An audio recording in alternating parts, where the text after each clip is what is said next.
So allow me to lead you in a conversation sa konting panahon and nawa buksan natin ang ating mga puso sa salita ng Diyos na mapapakinggan natin ngayong hapon. Amen? All right.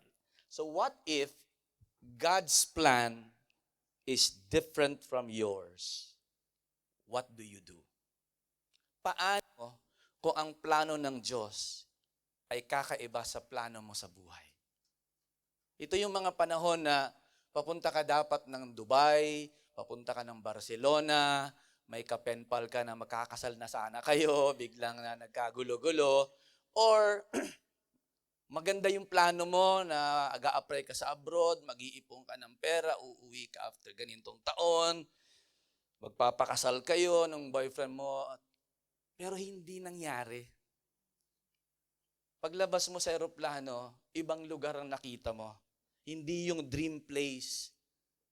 At kung lilingunin mo yung 20 years na dumaan, nagtatanong ka sa sarili mo, bakit nagkaganon, Panginoon? Pinanalangin ko naman.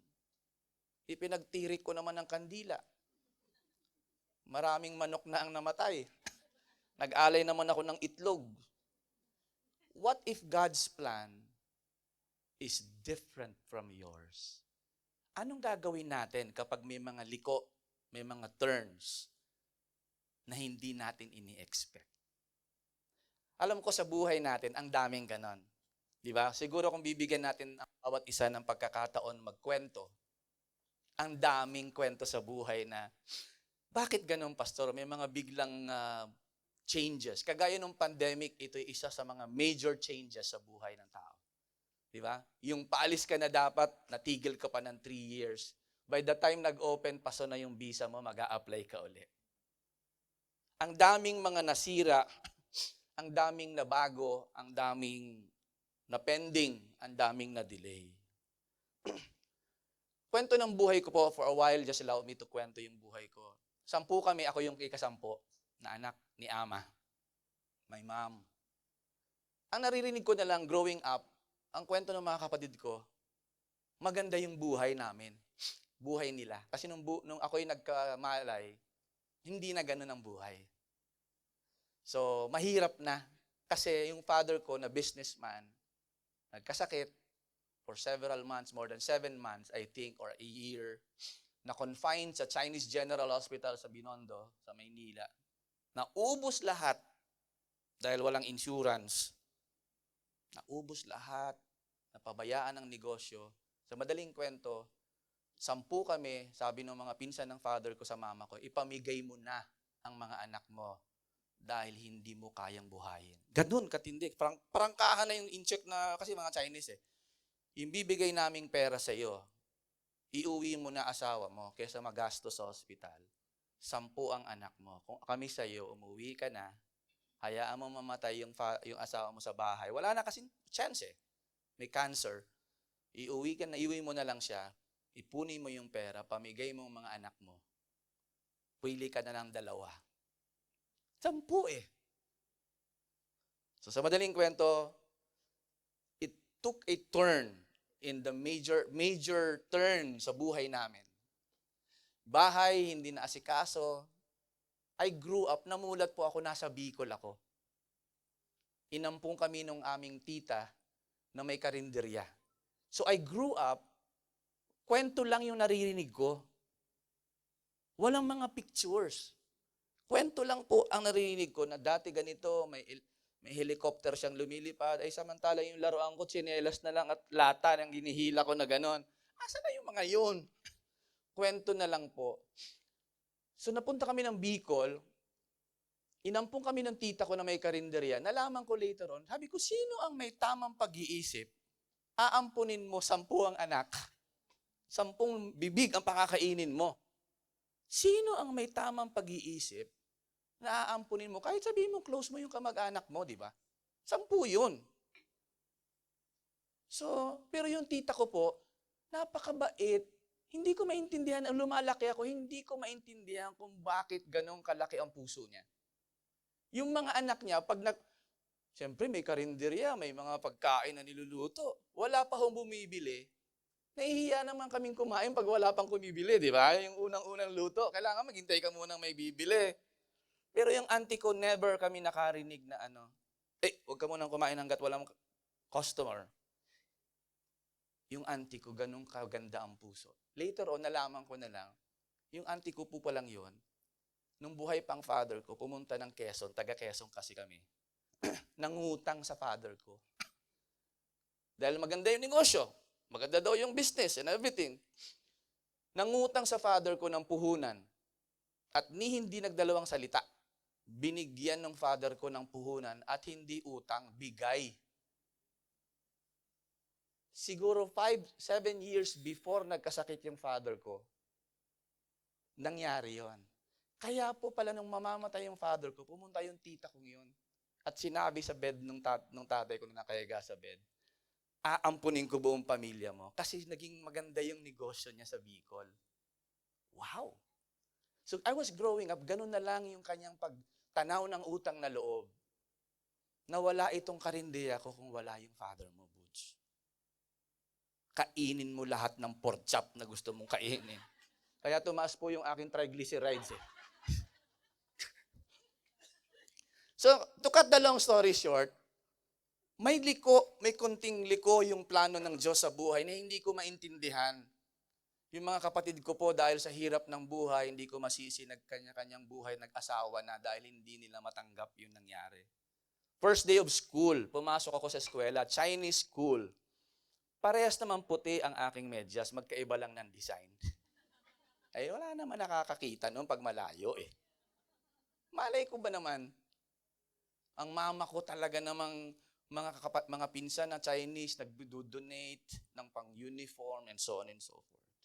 Until makilala ko ang Lord. Dumating ang gospel sa bahay namin. After several years, unti-unting nabago buhay. Umangat. Mahaba yung kwento. Kaya ko ituturo sa inyo itong lesson na to dahil paano kung mangyari sa inyo yon? What would you do? Dalawang option. Pwede tayong mag-rebel din ng totohanan na at sabihin na wala naman palang kwentang buhay. Kung meron Diyos, bakit nagkaganon-ganon ang buhay? Or, hanapin mo ang Diyos at magpasakop sa kanyang plano. Ano man ito. So ngayong hapon, if you allow me to share, a title of our conversation is God's Better Plan. Jeremiah 29:11. Alam ko, paborito niya yan. Ni-research ko po, yan ang pangalawang most favorite verse in the whole world. Ano yung una? John 3:16. So napapangalawa po ang Jeremiah 29:11. Dahil ngayong hapon, ang isi-share ko sa inyo po, bagamat may plano tayo, nagkagulo-gulo plano natin, may mas magandang plano ang Diyos sa atin. So pakinggan niyo po ng maigi, dahil ang plano ng Diyos, God's better plan, better than our plan, better than the plan of our parents, better than the plans of anyone in this world. But, in Jeremiah 29:11, at sa buong Bible na pag-aaralan po natin ngayon, God's plan may be harder, but definitely better. So, yan ang matututunan natin ngayon. Closing prayer na, bukas na natin ituloy. So, kung meron pong isang bagay na gusto kong iuwi natin ngayong hapon at huwag niyong kalilimutan sa ating pag-aaral is God's plan. Ito yung truth. God's plan may be harder. Sa totoo po, hindi madali ang plano ng Diyos.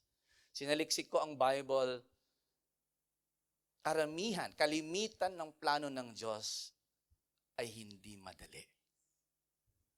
It involves diligence, sacrifice, obedience. Kaya po ang tao, nag-o-option tayo na mag-shortcut.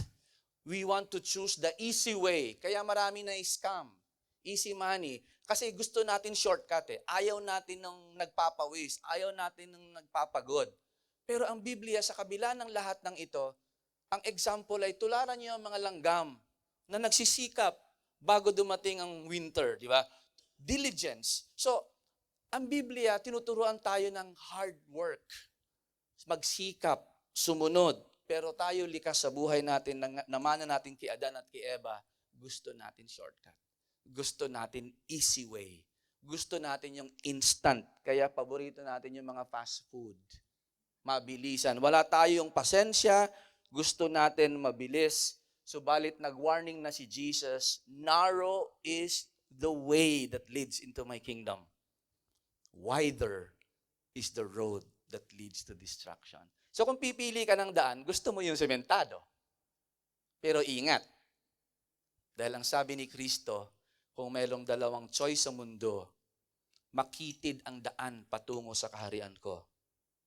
Maluwag, maluwang ang daan ng mundo, pero ang hantungan nito ay kapahamakan. So I know the plans, for I know the plans I have for you, declares the Lord. Plans to prosper you and not to harm you. Plans to give you hope and a future. 3 times, Jeremiah mentioned the word plans. Maganda ang plano ng Diyos. Actually, si God ang nagsasalita dyan. Yahweh, the God, the Almighty God, the Creator of heaven and the earth, is the one speaking there, being written by Jeremiah. Pinahayag ni God yung plano niya, yung message niya through Jeremiah. God says to the nation of Judah or the kingdom of Judah who were in Babylon during that time, I know the plans I have for you. Para bang nung mga panahon na ako'y pumapasok sa school na walang baon, naglalakad, maaring sa kamusmusan ng pag-iisip, nagtatanong, Lord, bakit nagkaganto ang buhay ko? Kung may plano ka, ganyan-ganyan. As if the Lord is saying, I know the plans I have for you. So napakaganda tong verse na to kung nadumadaan ka sa problema, kaya paborito ng lahat eh. Pero aalamin natin ngayong hapon, what is the real story behind Jeremiah 29:11? Dahil po kung favorite verse nyo ito, maganda maintindihan niyo po bago magtapos ang ating titipon ngayong hapon at baka mamaya magbago kayo ng verse, memory verse ninyo. So, hintayin niyo muna ng maigi. Maganda na maintindihan natin bakit sinabi ni God for I know the plans I have for you, plans to prosper you. Kanino niya sinabi? Bakit niya sinabi? Ano yung nangyayari ng panahon na sinabi ni God? Okay, ang backstory po niyan, ang real story behind Jeremiah 29:11, ang bansang Israel nahati sa dalawang kingdom after ni Solomon, nahati po sa North, South Kingdom. Lahat ng nasa North ang tawag Israel Kingdom, Judah ang nasa ilalim. Nahati yung kaharian ni Solomon dahil nga sa kasalanan ni Solomon din. So nahati po yung kaharian. Lahat po na naghari sa North. Pag binasa niyo yung Old Testament, lahat ng naghari sa North, walang mabuti. All are wicked kings. Sa South, sa Judah, ilan-ilan lang ang mabuti. May mga mabuti pero mas marami ang wicked king. So paulit-ulit nagpapadala ng propeta ang Diyos sa Israel sa North, magsisi kayo, huwag kayong sumamba sa Diyos-Diyosan, huwag kayong maging immoral, and so on and so forth. Walang nakinig. After many years, ang daming kings papalit-palit ang Lord nagsawa na sa salitan ng tao. Kumbaga, kung may pagkakataon na dumating na sa sukdulan, hinayaan ng Diyos ang Assyria at bumaba at sinakop yung buong North. Lahat po na 10 tribes sa North, dinala, nagkawatak-watak at naglaho. Hanggang ngayon, the 10 lost tribes. At yung mga naiwan sa North, nag-asa-asawa ng kung saan-ganinong mga ibang lahi, kaya ang tawag sa kanilang aliban, Samaritans yung iba. Kaya dalawa lang sa 12 tribes ang nanatiling pure yung Judah, the tribe of Judah, Benjamin and Judah, yung sa South. Dalawa na lang ang natira. At itong dalawang kingdom, so nasakop yung North, nawala ho yun. Ang mga Assyrian, na Ninevites, yun yung mga panahon ni Jonah, di ba? The Ninevites. Then itong pong mga Assyrians, napaka-salbahay nito mga to. Kaya si Jonah ayaw niyang pumunta at mag-preach doon. Bibigyan mo Lord ng chance na magsisi ang mga yan. Dapat sa mga yan mamatay Kasi alam ni Jonah na itong mga ito ang sumakop sa North. Pero binigyan ni Lord ng chance. Itong Judah po, may mga wicked king. Nagpapadala din ng propeta ang Diyos. Pero wala din nakikinig. Papalitan niya yung masama, magiging mabuti, pagiging masama, dumating sa point ng buhay ng Judah na wala na rin nakikinig sa Diyos. At dahil na yung Assyria po natalo ng Babylon, ang biggest empire na nung panahon, ang Babylon ay halos 3 beses po nag-attempt para sakupin yung south. Yung bandang huli po, nagtagumpay sila. 586 BC, nung nakapasok si Nebuchadnezzar sa Judah, sa Jerusalem. At ginunaw niya, sinunog niya ang temple.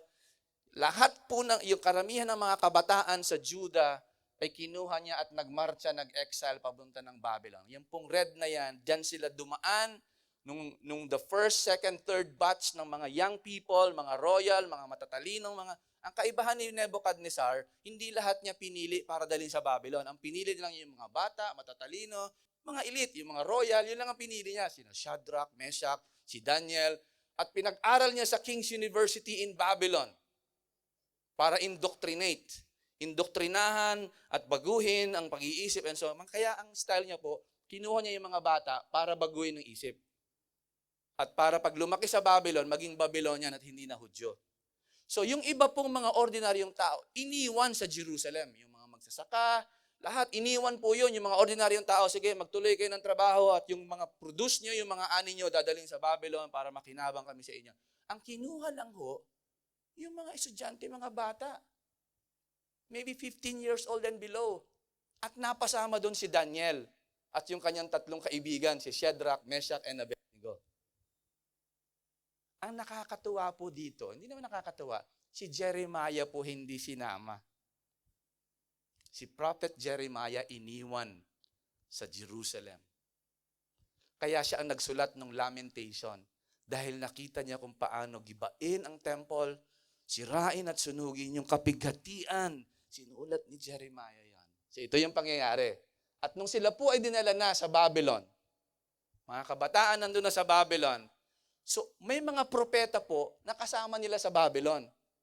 At may mga ibang prophets nagpa-prophesy. Huwag kayong umiyak, huwag kayong ma-discourage. 2 taon lang tayo dito, babalik na tayo sa Jerusalem. So yung mga tao po, imagine niyo to, yung mga Hudyo na nasa Babylon, 2 taon lang naman pala. So every time nag-iipon-ipon sila, may mga messages ang mga propeta nila, huwag kayong mawala ng lakas ng loob, ibabalik tayo ni Yahweh after 2 years. Dumating ho yung sulat ni Jeremiah from Jerusalem, papuntang Babylon. Ito na yung Jeremiah 29. Nababasahin natin simulang verse 4. Aatras tayo ng konti para maintindihan nyo bakit sinabi yung verse 11. Okay? So ito yung kwento. So dumating ho yung sulat dahil merong hong trade eh. Merong mga bumabiyahe from Babylon to Jerusalem para yung mga kamatis, mga pananim, dadalhin doon sa ano. So merong trade eh. So may pinadalang sulat si Jeremiah na naiwan sa Jerusalem. God spoke to Jeremiah, ito ang mensahe ko sa mga exile sa Babylon. So yung rolyo po, yung scroll, pinadala. At imagine niyo na lang po to, nagkaroon ng gathering. Ginather lahat ng Hudyo. Maaring Sabat. May message galing Jerusalem. Maaring nandun si Daniel, nandun si Shadrach, Meshach, at Abednego. Pag binasa niyo po ang libro ni Daniel, alam niya yung sulat ni Jeremiah. Posibleng andun siya sa gathering nung binabasa yung Jeremiah 29. So nung nag-gathering na po, ito yung sulat, pakinggan niyang maigi, huwag kayong kukurap dahil ito yung message ng Diyos. Tingnan niyo ha, isa-isahin natin. Verse 4. This is what the Lord, okay, halimbawa, imagine niyo po lahat kayo yung mga napunta sa Babylon, okay? Imagine niyo lang po, lahat tayo, miss na natin, anong nangyayari sa Philippines? Anong nangyayari sa Jerusalem? Anong balita? May balita. So nag-gather lahat tayo at ito yung sulat. So lahat ng mga Hudyo gusto makari, ano ba nangyayari sa Jerusalem? Ito yung sulat. This is what the Lord Almighty, the God of Israel, says to all those I carried into exile from Jerusalem to Babylon. Nung binabasa ko itong verse 4, ini-imagine ko lang, ang dami hong nahulog sa upuan. Bakit?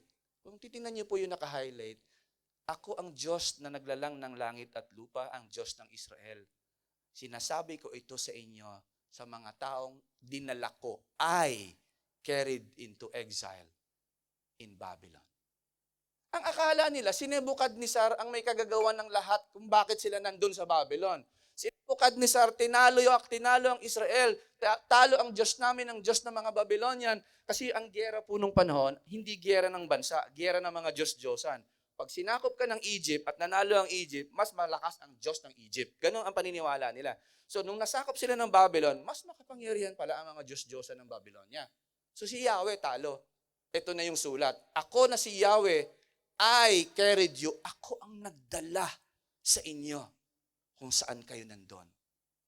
Bakit sila nahulog sa upan? Si God pala. Ang ibig sabihin do, look at the sovereignty of God. Na ang Diyos ang may control ng lahat ng nangyayari sa mundo. Wala hong nangyayari na hindi inaalaw ng Diyos. At dito, kinuha niya yung responsibility. I carried you. Ako ang nagdala sa inyo sa exile. Na kung i-rewind nyo ng konti, bakit ginawa ni Yahweh? Kasi nga yung kasalanan ng Juda, hindi kayo nakinig eh. Nandiyan kayo dahil sa kasalanan ninyo. Okay, hindi naman lahat ng nasa Hong Kong ay dahil may kasalanan. Lilinawin ko lang. Pero nakakasiguro ako, yung ilang sa inyo may tinatakbuhan. Okay? Yung napadpad ka dito, ayaw mo, pero tiniis mo na lang. Ayaw ko ng trabaho, pastor, pero dahil meron akong tinataguan eh. Yung iba, nakatingin sa sahig, nakatingin sa... Ano alam ni pastor? Kinabi ni Pastor June, kinento ba? Wala. Totoo yun, may tinataguan. Hindi lahat, pero lahat ng mga Jews sa Babylon, andun sila dahil sa kasalanan ng buong community. May not be the individual, but the whole tribes. Napasama si Shadrach, Meshach, si Daniel. I carried you into exile. So, God is taking the responsibility. Andiyan kayo, not because of Nebuchadnezzar. Sa mata ninyo, akala niyo panalo siya, pero actually ako ang nag-allow. Hindi siya mananalo kung hindi ko inalaw yon. Basahin niyo po ang Book of Daniel. Chapter 1 pa lang, verse 1 and 2. Sinabi din na Daniel, hindi si Nebuchadnezzar ang totoong panalo. Ang Diyos ang nagdala sa atin dito dahil sa kasalanan. Ang pagkakaiba nung unang-unang panahon na bakit sila napunta sa Egypt, hindi dahil sa kasalanan nila. Napunta sila sa Egypt because nga, di ba, may famine, napunta si Jacob. Pero ngayon, itong second exile nila, it is because of the rebellion and sin. So tahimik lahat. Imagine niyo po, binabasa yung scroll.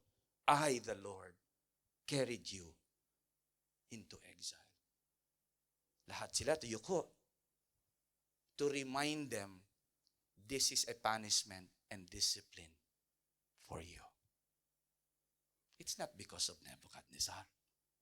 Totoo po yun. Basahin niyo ang Bible sa Old Testament. Malimit silang girahin ng Assyria, Babylon, pero hindi sila nananalo kapag pinoprotektahan ng Diyos ang Israel. Lalo na pag mabait at mabuti yung king. Si Hezekiah, King Hezekiah, basahin niyo po. Nanalangin nung gabi. 144, ang dami kayang mga Assyrian nakapaligid na sa buong Jerusalem. Nag-praise siya eh. Lord, sabi niya, Lord, napapaligiran kami, nanalangin, kinabukasan 144,000 patay. At nagtakbuhan yung mga Assyrian pabalik. Wala silang ginawa. Dahil ang Diyos, sabi nga niya kay Gideon, the battle is mine, not yours, Gideon.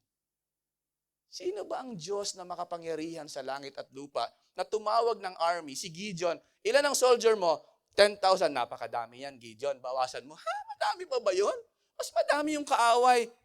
Sabi niya, magkaroon ka ng shortlisting, Gideon. 300, bandang huli, 300 soldiers na lang. Sabi ng Lord, okay yan. Ha? Against the thousands and thousands of soldiers of Midians? Yes. Lord, asa na aming mga baril? Asa na aming sandata? Binigyan sila ni Lord ng flashlight at saka trumpet. Makikigiyera kami, Lord, flashlight and trumpet. Sabi ni Lord, yes, that's it. Because the battle is mine. Ang gagawin nyo lang, magsasound lang kayo. Magpapatunog lang kayo at yung ilaw. So yung mga media nagulo. Akala nila nung nag-sound sila ng trumpet, ang dami. Sila nagpatayan yung mga media. Basahin niyo po yung kwento ni Gideon. Because the battle is the Lord. I carried you into exile. Kaya si Daniel po, bagamat nasa Babylon, nag-excel si Daniel, nag-aral sa university, nag-top, naging assistant administrator, umangat sa politika, naging part ng gobyerno, at naging prime minister, naging assistant ng ilang emperor si Daniel dahil alam niya, kami nasa Babylon, ang Diyos pa rin ang may control. Kaya nga, di ba si Shadrach, Meshach, and Abednego, ni hindi lumuluhod dun sa mga Diyos-Diyosan nila, pinasok na sa oven at hindi namatay. Because they believe na kahit sila ay nasa Babylon, hindi actually ang nanalo yung God ng Babylon. Ang nanalo yung Diyos nila. Because the God of Israel is the God of the whole world. Wow! I carried you. Verse 1 pa lang. Verse 4 pa lang eh. Kagulo na sila eh. Okay, verse 5. Tingnan nyo po. Dito na sila nagsigawan. I carried you into exile. Ako ang nagdala sa inyo sa Babylon. So tapos na ang usapan. Huwag niyong ibigay ang glory kay Nebuchadnezzar. Ako ang may responsibilidad. Verse 5, build houses, settle down, plant gardens, eat what they produce. So lahat sila, ini-imagine ko siguro lahat sila nagtinginan. Ano daw? Gusto ng Diyos magtayo tayo ng bahay? At magtanim at magsettle dito sa Babylon. Lahat tayo gustong umuwi. Bakit si Lord parang ayaw tayong pauwiin? Kumbaga parang sinasabi ng Lord, mabuhay kayo ng normal. Diyan sa Babylon. Mag-build kayo ng bahay. Bakit? Tatagal kayo dyan eh. Huwag kayong mag-board. Mag-board and lodging. Tatagal kayo dyan. Hindi nila maintain. Plant garden.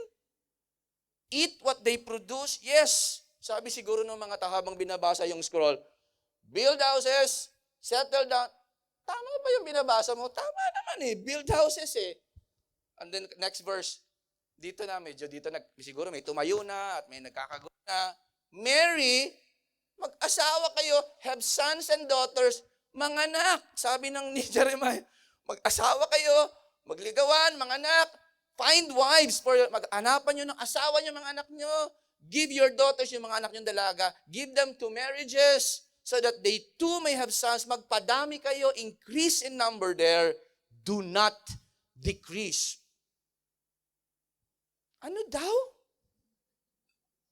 Akala ko ba yung message ni God, na ang hinihintay nilang message, mga kapatid, sa dadating na buwan, uuwi na daw tayo, palakpakan siguro, yay! Nanalo si Yahweh. Hindi yun ang kanilang ini-expect. What if God's plan is different from yours? Kaya minsan nagluluhuan tayo pag siyang, nanalangin naman ako, Pastor June. Every Sunday, faithful naman ako. Nauna pa nga ako sa inyo sa church eh. Ako pa yung huling umuuwi. Pero bakit hindi po na-renew yung visa ko? Iyak ka, di ba? Nagtatampo ka sa Diyos. Uuwi ka sa Philippines ng duguan. Pero hindi mo alam, after 2 months, makakapangasawa ka pala ng British.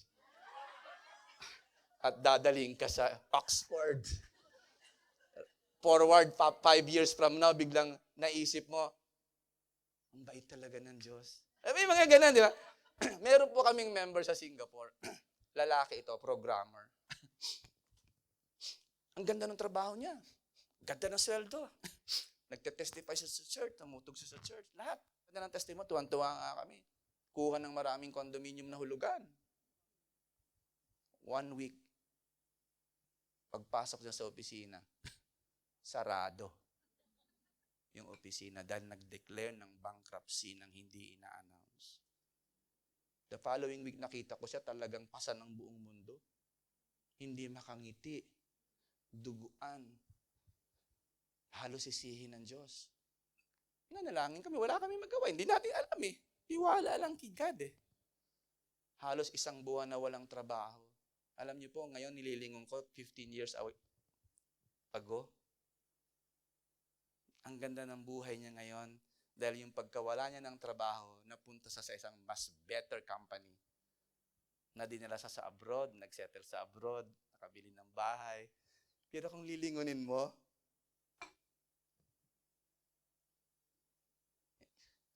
ulit nga, mag-asawa kayo. Dito sa Babylon, yes, sabi ni Yahweh, yung mga karamihan sa kanila po walang anak. Mga bata eh. So siguro dumating ito, after many years na, mag-asawa kayo, tayo makikipag-asawa.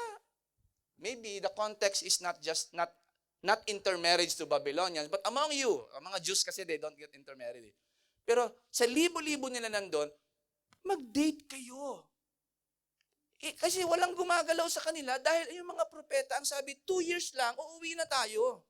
So walang nag-i-invest, walang masyadong nagde-decorate ng bahay, hindi naglilinis, hindi nagpapalit ng kortina, dahil 2 years lang, uuwi na eh. Di ba? Kapag ganun ang isip mo, hindi ka masyadong magagalaw dahil 2 years lang eh. Huwag ka na munang bumili ng sofa. Uuwi, sayang eh, mamulot na lang tayo. Di ba? Tama na yan. Binibigay ni amo yung duster, tama na yan. Kasya na yan. Maluwag eh. Kasya na yan. Uuwi naman eh. Yung sapatos mo, size 15 o size 8 lang yung paa mo. Kagaya ni McDonald ang dating eh, no? Okay na yan. Uuwi naman eh. Sabi ni Lord, increase in number. Hindi nila maintindihan yon. Magpadami kayo parang ginawa ni God kay Adan at kay Eva. Go and multiply.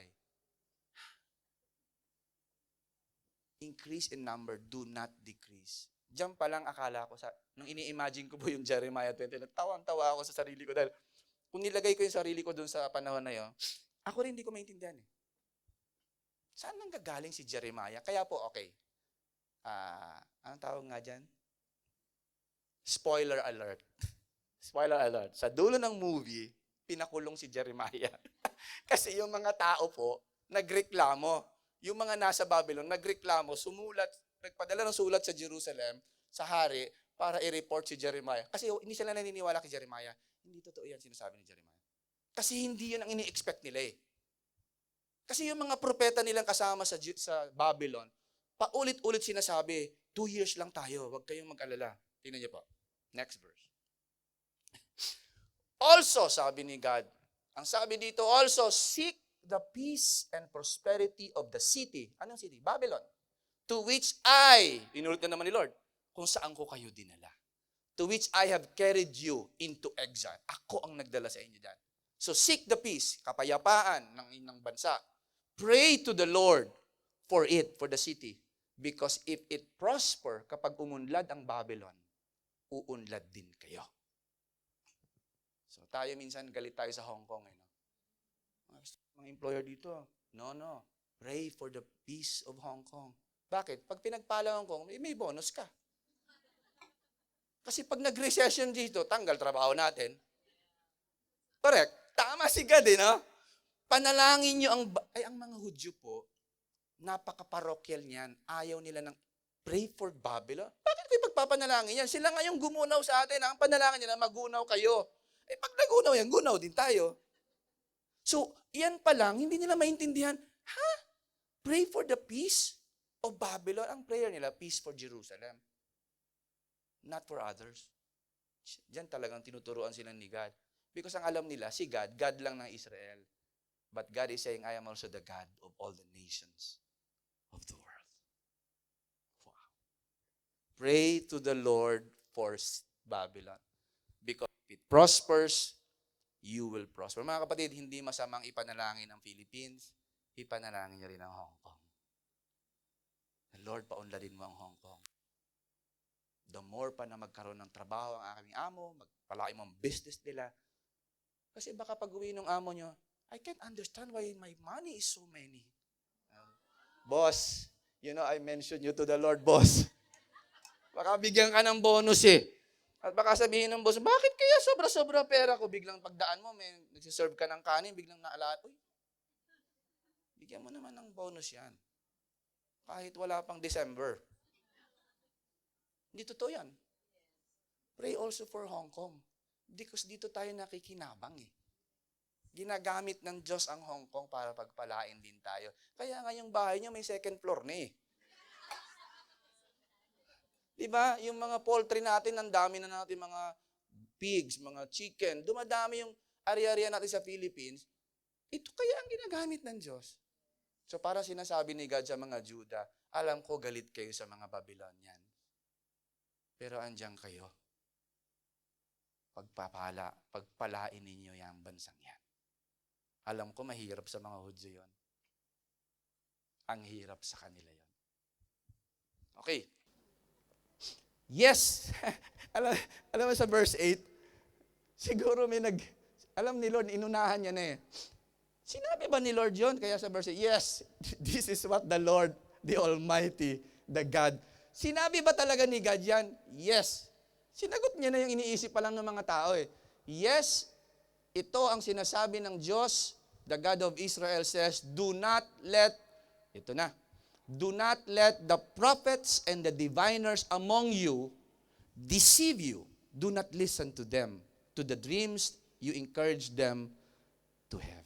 Kasi yung mga propeta na nasa Babylon po, ang pinipreach nila para i-please yung mga tao, para wag mag-iyakan, huwag kayong magalala, uuwi na tayo 2 years from now. Minsan kami mga pastor may ganun tendency pag may umiiyak sa inyo. Gusto namin kayo iingka. Okay yan, pagpapalain ka ng Lord. Huwag ka nang umiyak, ma-approve yung ano mo. Kasi pwedeng, sige lang, iyak ka kasi bukas uwi ka na. Huwag kang... Mas mahirap yung gano'n. Magagaling ka kay Pastor John. Ano ba naman yung pastor? Nakita mo na ubos na nga ang luha ko. Iyak ka pa, sister, kasi yung pass mo hindi maririnyo. Kaya kung ako sa'yo, mag-impake ka na. Ang hirap kayang i-encourage yung gano'n. Ba't kaya nang iyak?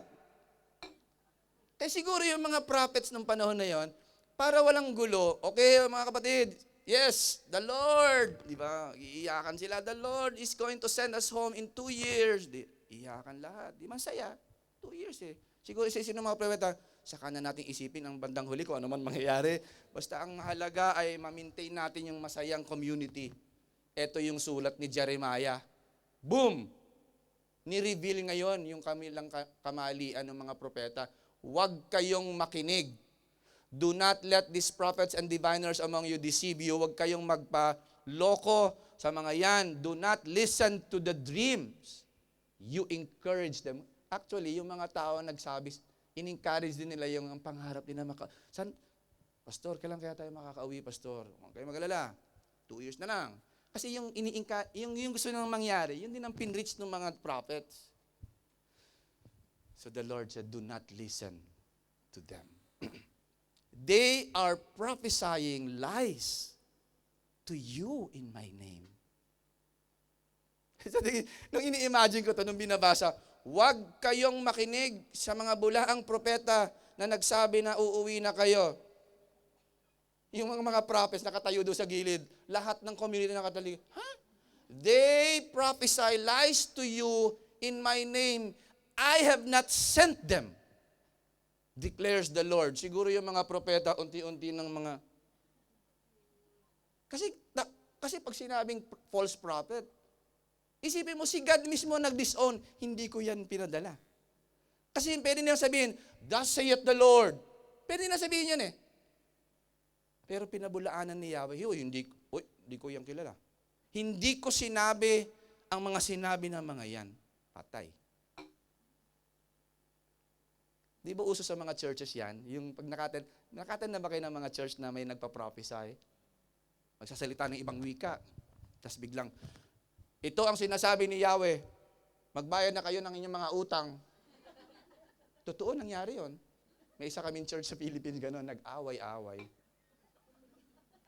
Kasi ginamit yung banal na spirito para sabihin at paalalahanin katapusan na ng buwan. Yung may mga obligasyon. Alam niyo, ang daming kalokohan sa church. Minsan nagagamit natin ang pangalan ni God na hindi naman tama. Yan. Kaya ingat tayo. Baka minsan nagagamit natin sinabi ni Lord. Sinabi ba? O, di ba minsan ganun tayo eh. Ang sabi ni Lord, sabi, ano daw? Sinabi ba talaga? Kausap ko. Kaya biroan namin lagi sa Fish sa Singapore, may mga naliligaw na mga lalaki. Buti dito walang masyadong binata sa Hong Kong eh, no? Na minsan sa Singapore kasi may umaaten ng mga binata noon, 1994. Ako very protective ako pag may binata, pinamamasdan ko ng maigi, baka nanliligaw eh. Kasi nga naman, baka tapos kasi pag na broken heart, ako din naman ang kawawa. Sister, huwag kang umiyak. Kaya tinuturuan namin lagi na pag may nagsabi sa inyo na, ang sabi ni Lord, tayo daw dalawa ang magkakatuluyan. So, titingnan niyo muna yung kausap niyo kung medyo may trabaho ka ba? Maayos ba lahat? Walang utang? Pwede mo rin sabihin, teka, kausap ko lang si Lord kanina sa devotion, walang nabanggit. Wala naman nabanggit. So, ihintayin ko pag sinabi ni Lord. Pero huwag kayong basta-basta maniniwala dahil ginamit ang pangalan ni Lord. Ayan o. They are prophesying lies to you. Check it to the Word. Balikan nyo ang Biblia. Sinabi ba talaga ni God? So kasi pwedeng gamitin eh. Kahit ako po eh, basahin niyo ang Bible. Amen? Okay, tuloy. I have not sent them, declares the Lord. Okay, ito ang sinasabi ni Yahweh. Ito na yung pinaka-sentro ng lahat. This is what the Lord says. When 70 years are completed for Babylon, I will come to you, babalikan ko kayo, sabi ni Yahweh, and fulfill my good promise to bring you back to this place in Jerusalem. Dito pa lang, kagulo na ho. Ano daw? 7 years? 70! Imagine niyo po, 2 years, nangangarap silang uuwi. 70 years, ini-imagine ko kung kami na ni Sister Manju nandun, magtitingin na kami, ilang taong ka na, love? Plus 70, mapatay na tayo. Hindi aabutin. Hindi, totoo yun. Kaya sa totoong buhay, sa totoong history nito, yung unang batch na napunta sa Babylon, walang nakabalik ng buhay sa Jerusalem. Yung pong bumalik, new generation. Kasi 70 years eh. More than almost 2 generations. Si Daniel, kung buhay ka pa man nung panahon ng 70 years, hindi mo na kayang maglakad pa uwi. Kaya si Daniel, hindi na sumama pabalik. But he was alive when the 70 years happened. Kasi assistant na, inabot niya pa si Nebuchadnezzar, si King Darius, 3 emperor ang inabot ni Daniel. Yung bumalik po at nagtayo muli ng Jerusalem temple and walls are the new generations. Si Nehemiah, si Rubabel, si Ezra. Yung po yung mga bumalik na hindi pa nakapunta ng Jerusalem, napapangarap lang nila. 70 years. Kaya pala sinabi ni Yahweh, magtayo na kayo ng bahay. Mag-invest na kayo dyan kasi tatagal kayo. Mag-asawa na kayo. Mga anak, mabuhay kayo ng normal. Pray for the peace of the Babylonians because you will stay there for 70 years. Ilang taon nung umikot-ikot sa wilderness yung mga galing sa Exodus? Ilang taon? Ito 70. Mas matindi pa sa unang Exodus na nangyari. O ngayon, kung favorite niyo yung Jeremiah, I know the plans I have for you, willing ka maghintay ng 70 years? Pinangako ni Lord, Pastor, bibigyan niya ako ng boyfriend. 70 years waiting? Kasi po yung Jeremiah 29, para sa mga Juda, yun, hindi naman sa atin yan eh. Yung Jeremiah 29:11, hindi para sa atin. Maganda lang kasi pakinggan kaya, oy, memory verse ko yan. Pero intindihin mo muna kung paano, bakit sinabi. Yung pangako ho ng Jeremiah 29, hindi para sa atin, para sa Juda. Alam niyo, madami namang Bible verses na mas maganda pa sa Jeremiah 29, yung nothing can separate you from the love of God. Mas maganda kaya yun? Nasa Romans 8, tayo yung tinutukoy doon ni Pablo. Mas maganda yun, yung cast all your cares upon Him, for He cares for you. Bakit natin pinisisiksikan yung Jeremiah 29? Na ito po ay sa mga taga-Juda yan.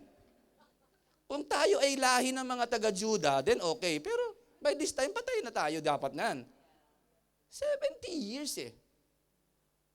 Alam niyo po, nung verse 10 na yan, I believe yung karamihan doon, mga iba umuwi na nag-walk out.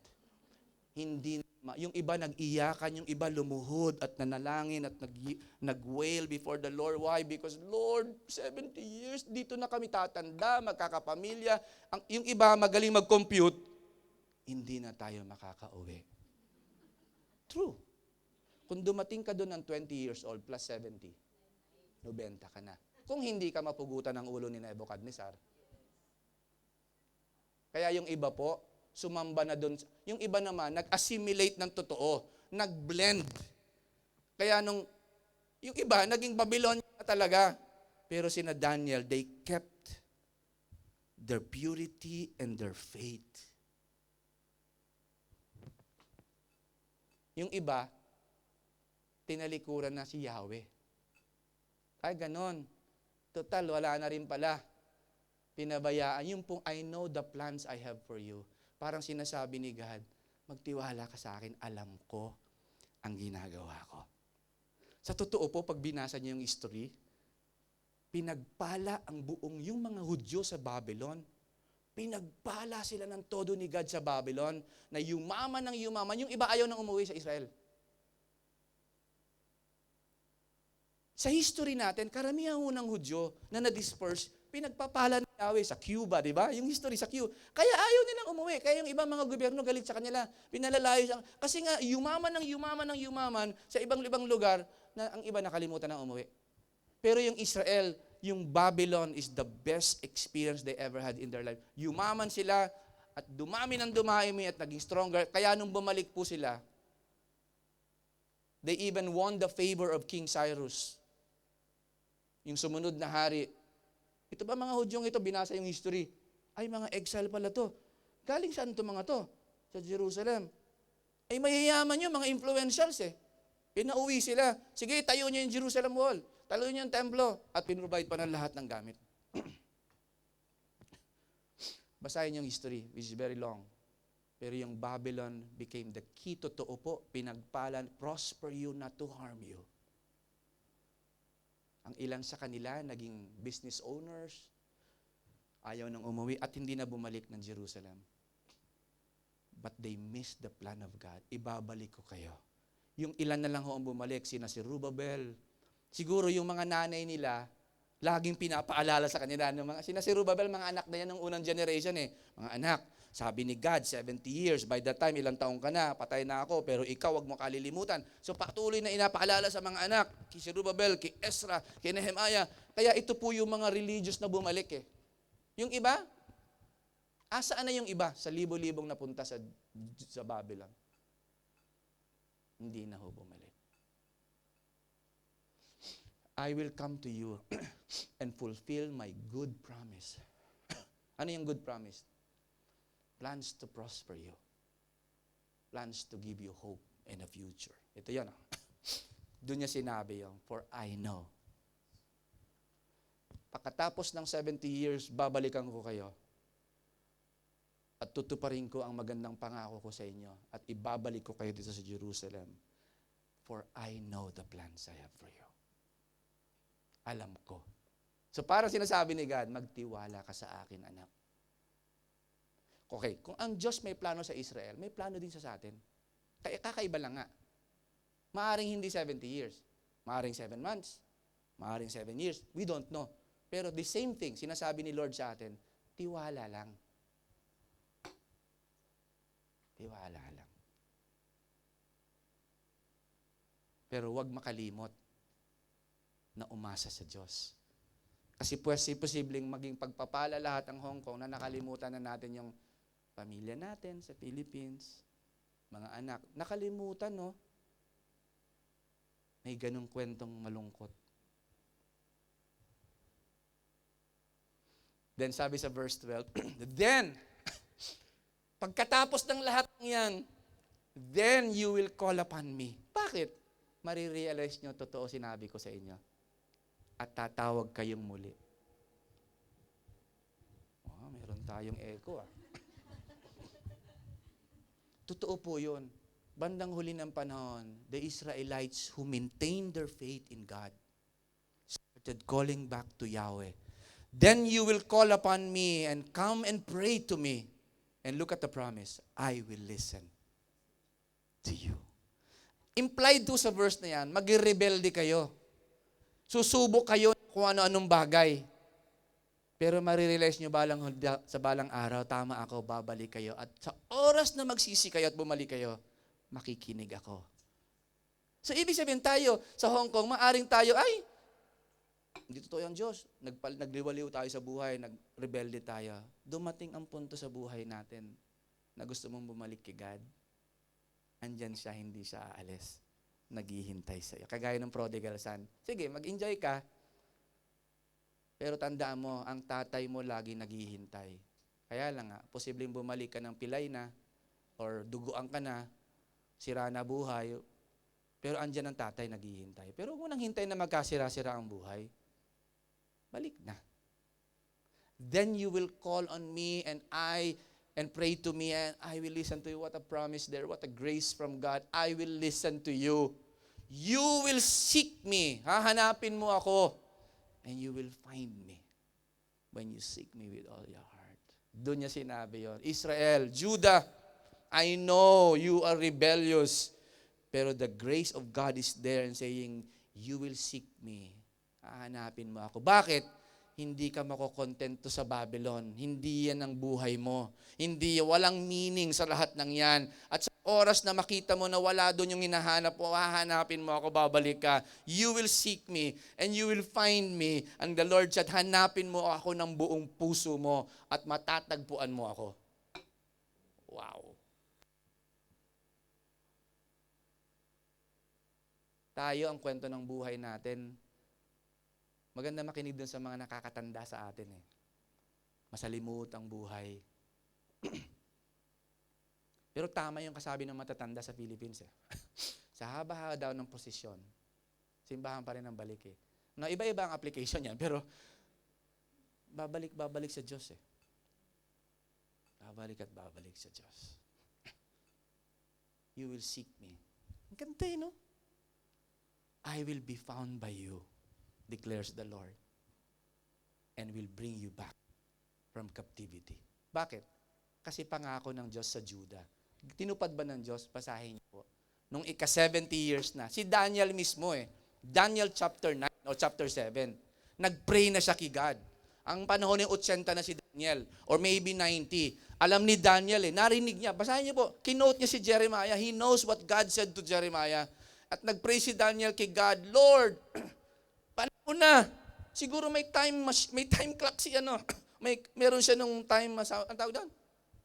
Yung hourglass. Na nakita ni Daniel malapit na and he prayed to God, God, pangako mo. Yun yung panahon na dumating si Michael at na-delay. Basahin niyo yun sa Daniel. May coincidence yun, may coincidence yung dalawa eh. Totoo po, nung si Haring Cyrus na ang naghahari ng Greece, nabasa niya sa Chronicle, uy, ito mga Hudyo. Pinabalik niya. I-build niya yung Jerusalem. First batch, second batch, third batch of returnees. Tinayo Jerusalem. Nagkabalik po ng 516 BC. 70 years exactly. Natupad yung sinabi ni God.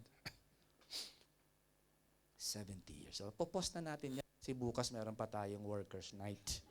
Okay? And then sabi ni Lord pala in verse 14, I will gather you from all the nations and places where I have banished you.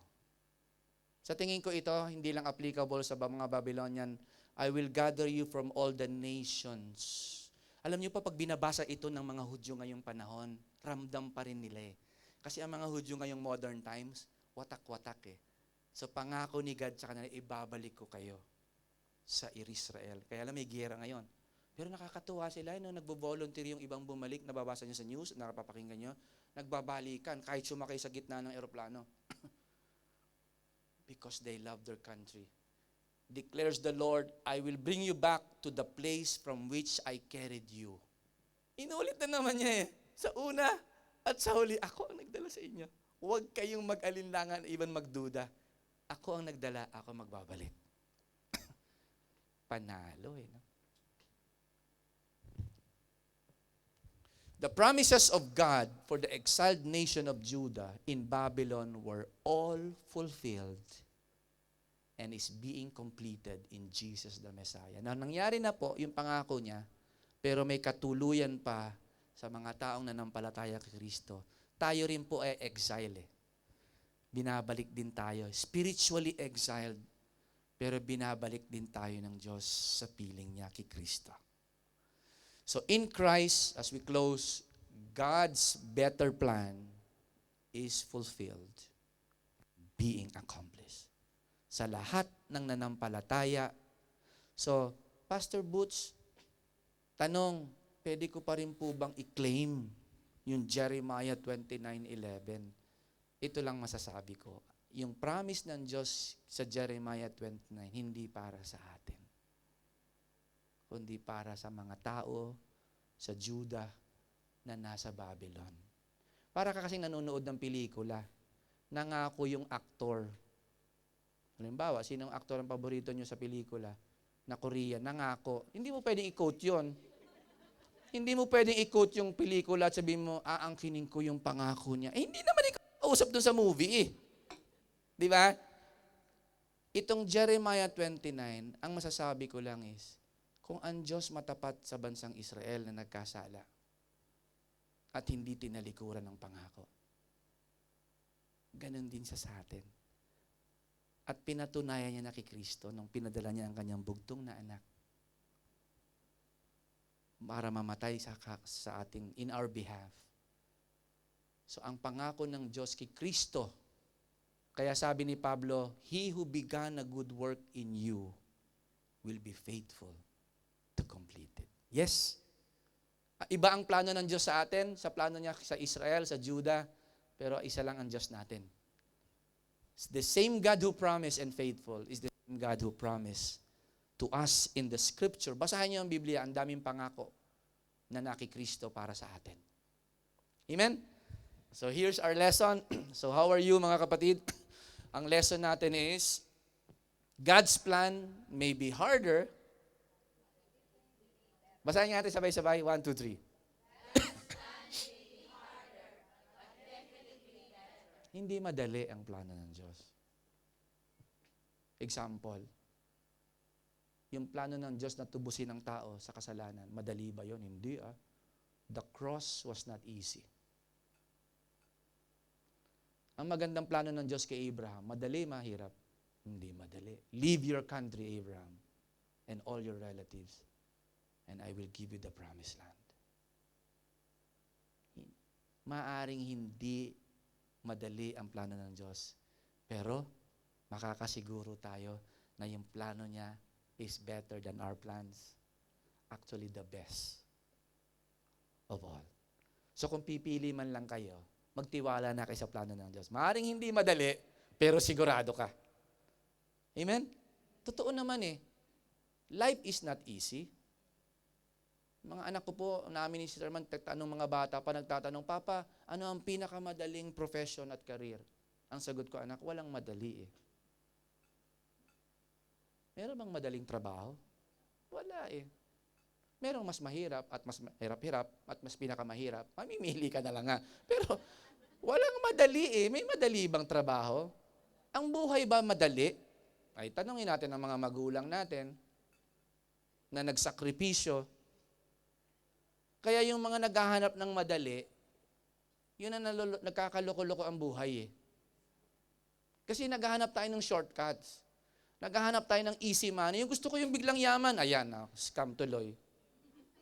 Kasi sino ba naman ang may tamang pag-iisip, tatanggap ka ng email, hindi mo ako kilala, marami akong milyon-milyon at may mga diamante ako, ipapamana ko sa iyo, pero kailangan ka muna magdeposito ng $10,000.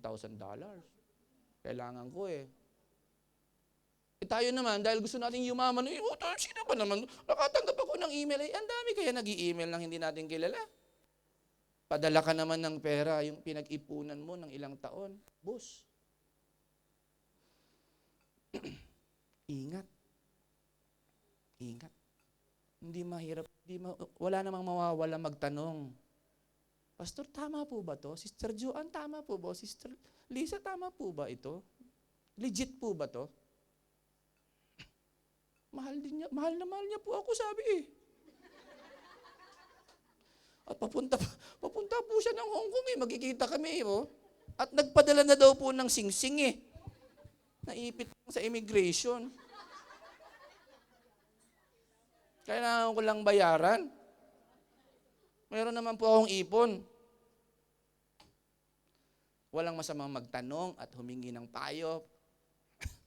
Huwag yung pasikreto-sikreto. Doon tayo nagkakaloko-loko eh. Yung sinisikreto, gusto kong gulatin sila na balang araw. Bella, may asawa na ako. Ingat. Ang dami naluloko sa ganun. Kamusta mga kapatid? Magtiwala tayo sa Diyos na may magandang plano sa ating buhay. Amen?